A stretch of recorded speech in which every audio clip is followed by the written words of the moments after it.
eneo la wachezaji, eneo la benchi la ufundi na maendeleo ya kiufundi kwa ujumla katika timu yetu ya Simba Sports Club. Maswali yamekuwa ni mengi sana mara baada ya kumtambulisha Pantev na kumtambua kuwa ni meneja mkuu na sio kocha mkuu, kama ambavyo tumezaliwa tukiona makocha wakiitwa makocha. Kimsingi ni kwamba tumefanya mabadiliko kwenye utendaji kazi wetu kwa maana ya job description sanjari na majukumu yake. Tumemwongezea majukumu mwalimu wetu Pantev kutoka kuwa kocha kwenda kuwa meneja. Kocha ni mchezaji ambaye anadili on the field, yani ambaye anadili na majukumu ya field pekee kwa maana ya uwanja wa mazoezi na uwanja wa mechi. Sasa tumehama huko kwa Pantev, yeye tumemwongezea majukumu. Anakuwa na jukumu jingine la kusimamia ustawi wa wachezaji kwa maana ya usajili wao, maslahi yao, na kama haitoshi kutoa mapendekezo na ushauri, nani asajiliwe, nani aondolewe, nani abaki, nani atolewe kwa mkopo. Kila kitu kuhusiana na wachezaji kinakuwa kinapitia kwa meneja Pantev, lakini vile vile kuzungumzia maendeleo ya mchezaji mmoja mmoja na kutoa ushauri, lakini kusimamia technical staff wenzake wote kwa maana ya kusimamia kit manager, kumsimamia team manager, kumsimamia food manager, kuwasimamia watu wote wa masuala ya kiutabibu. Hiyo ndio inakuwa kazi yake yeye. Kwa hiyo tumemwongezea majukumu kutoka kuwa tu kocha na kwenda kufanya majukumu yote ambayo yanahusiana na kikosi. Na huu ndio utaratibu wa dunia nzima, hasa dunia ya kwanza iliyoendelea. Huku dunia ya tatu ndio inawezekana ikaonekana ni jambo jipya, jambo la ajabu, lakini kiuhalisia ni jambo ambalo lipo kwenye modern football. Na kwa kuwa Simba Sports Club ni timu inayoona mbele, tumelazimika kufanya hayo mabadiliko. Ni kama ambavyo zamani ilikuwa kila msemaji wa timu anaitwa tu afisa habari, msemaji na vitu kama hivyo.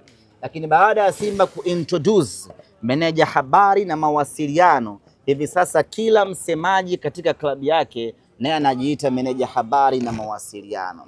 Yote hiyo ni Simba Sports Club ndio ilitoa darasa na elimu na kutoa mabadiliko mapya na kuintroduce meneja habari na mawasiliano, na wengine wote wakahama huko wakaanza kujiita na wenyewe meneja habari na mawasiliano, hata kama hawajui maana yake, lakini waliamua kuiga nini Simba Sports wamefanya. Kwa hiyo na hii tumehama, tunaamini na wengi pia watatufuata huko huko. Kwa hiyo ni kuwatoa hofu wale ambao wameshaambiwa kwamba kocha mkuu hivi sasa kikanuni ni Suleiman Matola, huyu anakaa kama meneja.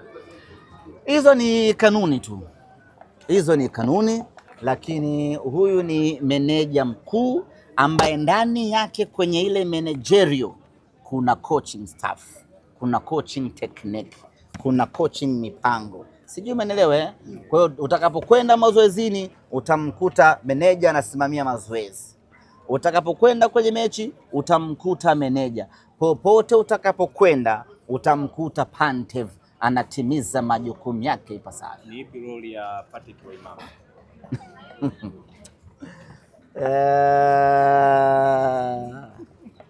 Kuna kit manager,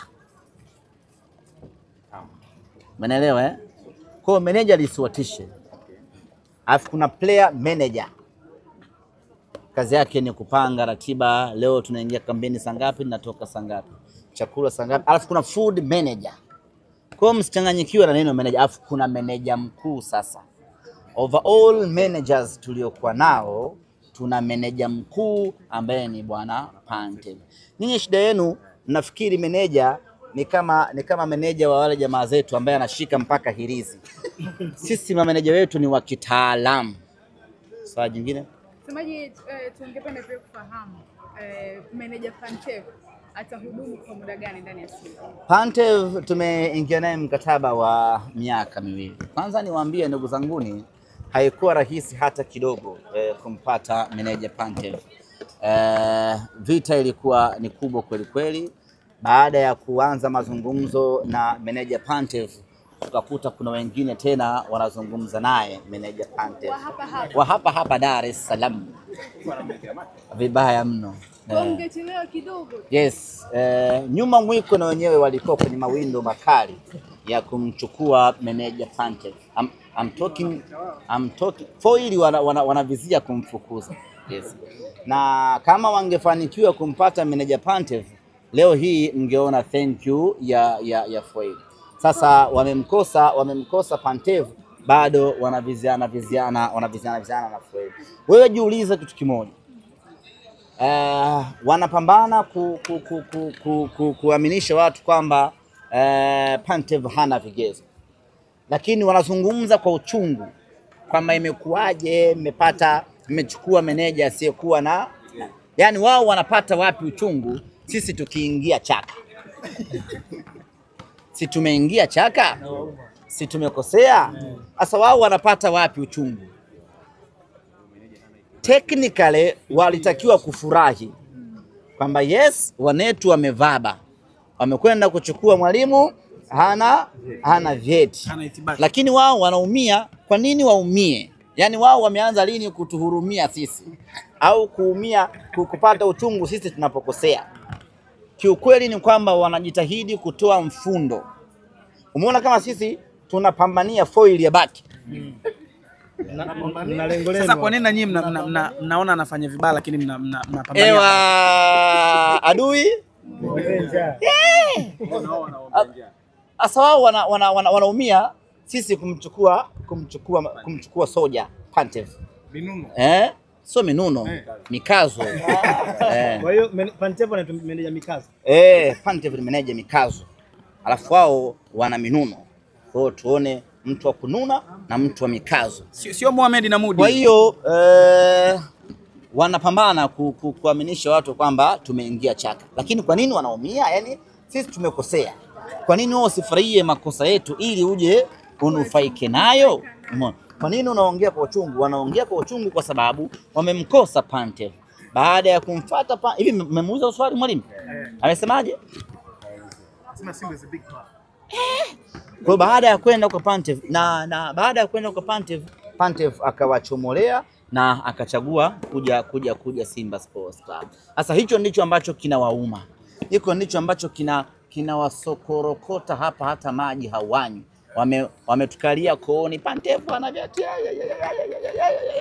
Yote hayo ni machungu kwa sababu wamemkosa na wanalazimika sasa kuendelea kuishi na foili hata kama hawapendani. Na sisi tayari tumeshamchukua mwamba, yuko zake nchini Tanzania kwa ajili ya kwenda kuanza kazi. Tumemchukua kwa mkataba wa miaka 2 na amekuja na msaidizi wake ambaye anaitwa bwana Semyonov. Semyonov. Yani Semyonov. Na kuanzia sasa kila mwana Simba mbele yake anaweka Nov. Kwa Kinyago Nov. Kisugu Nov. Mangungu Nov. Magori Nov. Mziwanda Nov. Ahmed Nov. Kila mwana Simba nakubali, kila mwana Simba anaongeza Nov pale mbele kwa sababu sasa tumeshakuwa wa Bulgaria. Ni mwalimu wa viwango vya hali ya juu sana tumempata, na sisi tunajivunia hiyo na tunawapongeza kusema kweli viongozi wetu kwa kuwa na jicho la haraka. Kwa nini tumemchukua Pantev? Pantev mara baada ya kuondoka kwa mwalimu Fadlu Davis tukasema kuna nani moja anasemaga, nadhani ni mwana FA, nini alafu tafuta mnyonge wako na wewe. Najua hiyo shairi Okay. Linasemaje? Wakikumegea tafuta mnyonge wako na wewe. Msifanye mambo. Huo ni wimbo. Kwa baada ya Fadlu kuondoka tukasema na sisi tunahitaji kocha ambaye yuko uwanjani hivi sasa. Sio kocha ambaye yuko mtaani ama yuko nyumbani. Twende tukatafute kocha ambaye yuko field, yani damu yake tayari imeshaingia kwenye msimu wa mashindano. Tunakwenda wapi sasa?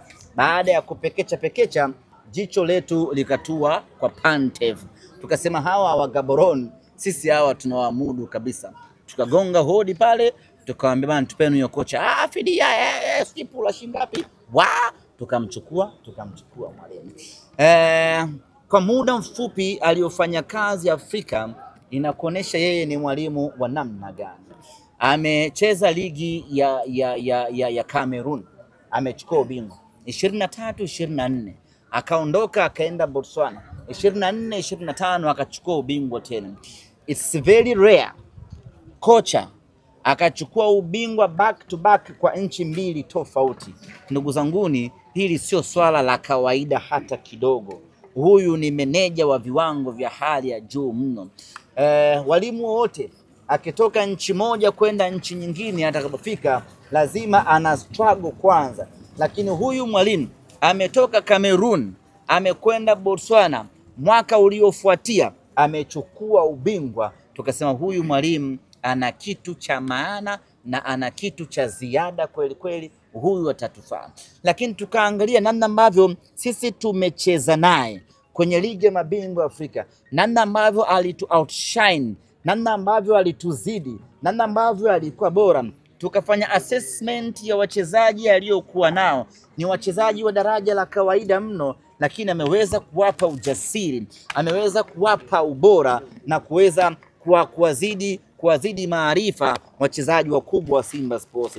Tukasema hawa watoto wa Gaborone United, hiki sio kiwango chao cha kuzaliwa. Hawa watoto wamefundishwa. Nani yuko nyuma yao? Tukamkuta Dimitar Pantev. Tukasema huyu Pantev anatufaa pakubwa. Huyu tukienda kumpa wachezaji wakubwa wakina Shamu, tukaenda kumpa wakina Abraham Morris, tukamkabidhi wakina Jean Charles Ahoua na Mpanzu, timu yetu itakuwa tishio kweli kweli. Kwa hiyo tukagonga hodi tukamchukua. Kwa hiyo wasifu wake umetuvutia pakubwa kweli kweli. Na mimi niwaambie ndugu zangu waandishi wa habari, tegemeeni Simba mpya mno kutoka hivi sasa. Pira Biriani narudi. Pira Biriani limerudi na tumelitafuta Pira Biriani kwa muda wa miaka mingi sana. Tumekuwa tukilisaka biriani letu kwa muda mrefu kweli kweli. Tumekwenda kulipata Bulgaria biriani. Katikati hapo tulikuwa tunachanganya tu. Leo unapata biriani, kesho kutwa unakula muhogo mkavu. Leo unapata sambusa kachori, kesho kutwa yake unakula mbaazi. Yani ilikuwa mambo hayakai sawa sawa. Lakini sasa we are very confident kuwatangazia wanasimba kwamba biriani la mnyama limerudi. Uzuri wa huyu mwalimu, anacheza mpira wote. Anacheza mpira wa kasi ambao ndio mpira asili wa Simba. Anacheza mpira wa pasi nyingi ambao ndio lunyasi yenyewe hiyo ambayo iliasisiwa tangu zama za Sunderland. Anacheza mpira wa kushambulia na sisi ni watu wa magoli. Anacheza mpira wa kukaba, hiyo ndiyo kazi yetu ya msingi. Na anacheza mpira wa kisasa, mambo yakiwa magumu ana switch, anapiga pasi ndefu zinahama. Na sisi tunaye mtu kama huyo anaitwa Alassane Kante, Mr. Transporter, anahamisha kutoka upande mwingine anakwenda upande mwingine wa kiwanja. Sasa Simba yetu is back. Ahmed, wapo ambao wanasema kocha anapenda kula bata sana baada ya kumuona kwamba kocha anatajwa kujiunga na Simba, wengi wakawa wanaweka hofu. Una kipi cha kuambia mashabiki wa Simba? Kocha wetu sio mshamba. Ni mjanja wa mjini. Kwa hiyo maisha anajua, raha anazijua, na akishamaliza kutimiza majukumu yake anakwenda kula bata. Kwa hiyo lisiwatishe hilo, na amekuja Dar es Salaam kwenye mji wa maraha, ataenjoy vibaya mno. Ahmed, swali langu la mwisho, kazi rasmi anaanza lini? Mara baada ya kuweza technically ameshaanza kazi. Yes. Mara baada ya kushuka hapa hii leo, moja kwa moja anaelekea Mbezi Beach kupata upepo wa bahari, atapumzika. Kesho anakutana na wachezaji, anazungumza na wachezaji, na baada hapo tunaelekea field kuanza utekelezaji wa majukumu. Ni kitendo bila kuchelewa. Semaji, lipo jasusi ambalo limekuwa likivujisha taarifa zenu na kupeleka upande wa pili, na taarifa alizozitoa mara ya mwisho ni kwamba huko ndani moto unawaka. Wapo viongozi